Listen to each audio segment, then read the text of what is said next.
G'day, the sprint race start aborted because of photographers? Yep, the whole story shortly. If you were watching the sprint race, you would have noted there were 2 formation laps. Why? Well, it was to do with some photographers at turn 1. Now, for a start, the area in question is at turn 1 on the outside of the track. This is an area where traditionally photographers have been allowed. Was it a red zone? And by red zone I mean an area that you cannot photograph? No, there was only one red zone noted on the FIA's map. Well, what happened? Well, I'll tell you because I was up there. About a minute before the noon start, there were probably about 25 photographers spaced out along that section of the fence. That's something that's happened a lot over the years. So the cars head off on their formation lap, and then I see a couple of marshals asking people to move back away from the Armco fence. Now that's unusual. For a start, there's no shop back there, and it's unusual to be asked at the last minute. So who's requested that? Well, from what I can gather, somebody in a control room has seen photographers in that spot and thought that is dangerous, and it may well be the case that that is dangerous. So they've said, marshals, please move everyone back. Some of them did it. Some of them, I think, were just discussing the issue with the marshal at the time that the cars rolled up ready to do the start. And clearly there were enough photographers there that it was still of concern. So at that point, I understand, a decision was made to have the field do another formation lap while this issue was corrected.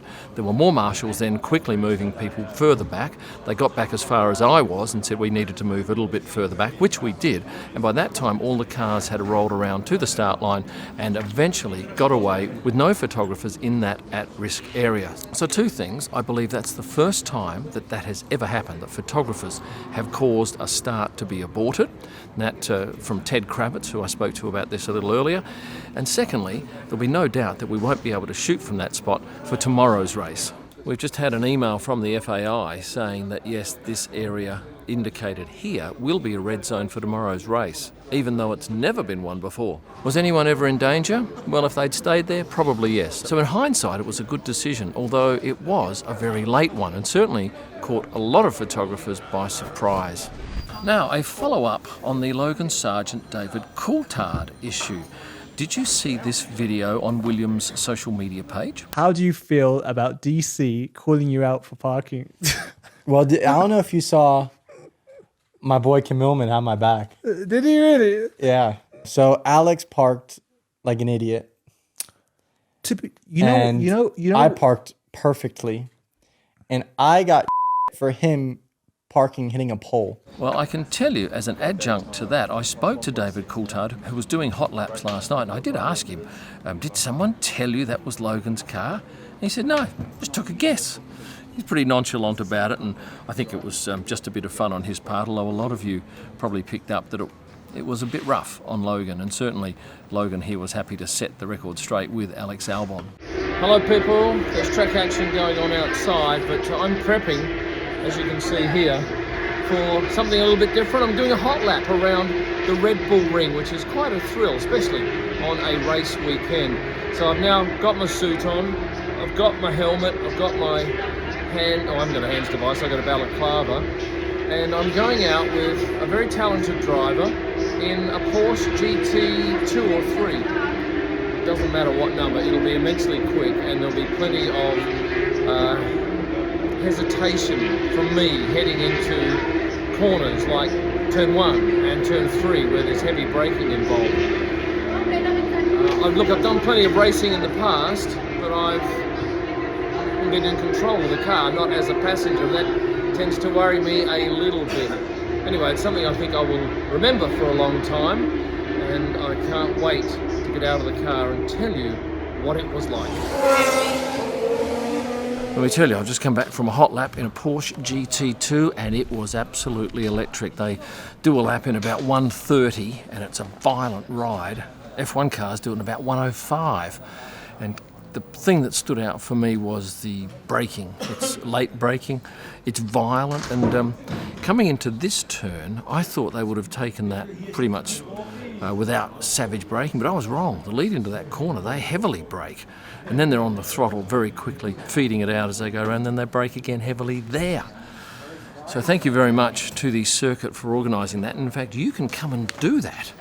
Yes, that's something that they offer the general public for a fee, but my gosh, it was It's an amazing experience. I can only imagine what it's like for a driver in an F1 car. Somebody said, how did your neck go? It was fine. And I took some photos, as you can see here, as I went around. But in an F1 car, yeah, someone like me would end up with their head down on their chest very quickly. So thank you to my driver Peter for his magnificent education of the track. Most frightening corner?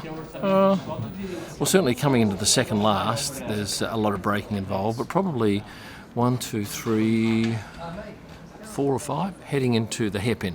That was something you just think, please brakes, work. Otherwise you're in that gravel trap. Now, time to have a schnitzel. Bit of drama yesterday between Christian Horner and Jos Verstappen. Jos was at the track and he was due to drive an RB8 car around the track. However, a number of journalists questioned Christian at the press conference as to why he effectively put the kibosh on Jos driving that car. Apparently Christian didn't want him driving. Well, Christian was clever in his responses, yes, evasive, saying, no, I have a relationship with Max, not Max's dad. And I think there were probably 4 or 5 questions over that. But the upshot of it all was that Jos will not be driving that car, and effectively Christian and he are now probably as far apart as they have been in their relationship. Will it make a difference to Max? Who knows?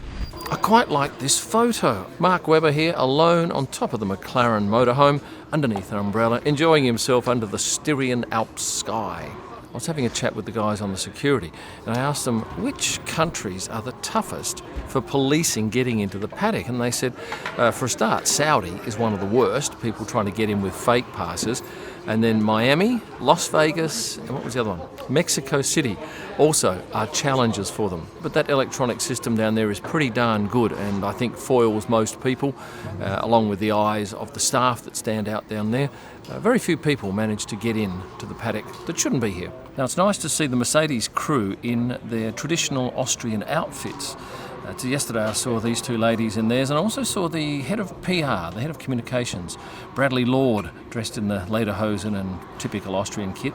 Now, some of the staff tell me that they're Austrian and hence they've got that stuff, but the ones that haven't had it purchased by the team a couple of years ago, and they've worn it for the last few years, I gather. Nice look and something that's appreciated by the locals. As you might have seen in one of my previous videos, McLaren actually has washing machines inside their normal motorhome, but of course that went up in flames last race, and they've got a replacement unit that's much smaller without washing machines. So I'm wondering, where are the likes of Lando and Oscar having their suits cleaned? Perhaps the staff are taking it back to their hotels or maybe even doing them in their apartments, but it would be somewhat of a minor inconvenience for them.